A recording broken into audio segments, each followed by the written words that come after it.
আসসালামু আলাইকুম প্রিয় 18তম ভাইবা বঞ্চিত সহযোদ্ধারা, আপনারা যারা রিটের পেপারস সব জমা দিয়েছেন তাদের সবার নাম এন্ট্রি হবে ইনশাল্লাহ।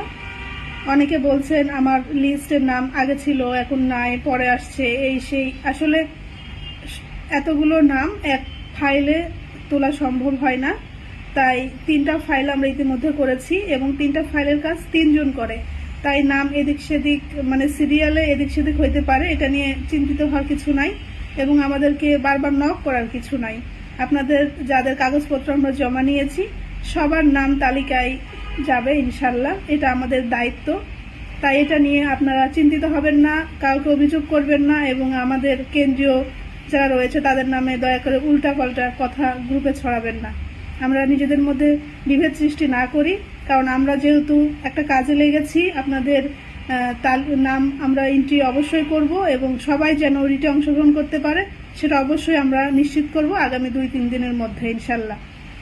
এখন আসি আন্দোলনের বিষয়টা নিয়ে। আপনারা জেনেছেন যারা আইসিটির রিট করেছিল তাদের আগামী 14 তারিখ শুনানি, আর তারা যে এত দূর পর্যন্ত এসেছে একটা পজিটিভ রেজাল্ট নিয়ে, তা কিন্তু আমাদের সবার আন্দোলনেরই কর্মফল।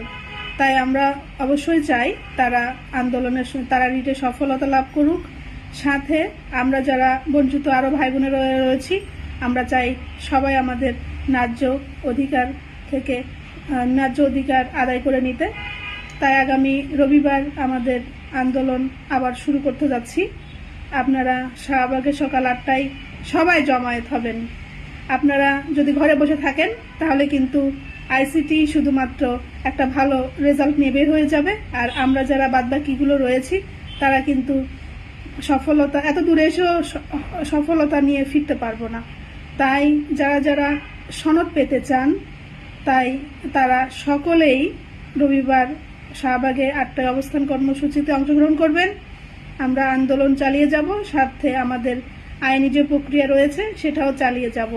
2টা সফলভাবে চালালেই কিন্তু আমরা একটা সফলতার মুখ দেখব ইনশাল্লাহ। আর কেন আন্দোলন চালিয়ে যেতে হবে এটা আমি আর ব্যাখ্যা না করি, আপনাদের শুধু অনুরোধ করব এবং সবাইকে সাথে নিয়ে আমরা আন্দোলনের সফলতা লাভ করতে চাই।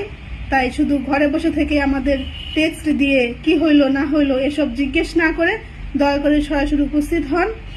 আমরা আন্দোলন চালিয়ে আমাদের শেষ পর্যন্ত লড়াইয়ে বিজয়ের হাসি হেসে ঘরে ফিরে যাব ইনশাল্লাহ।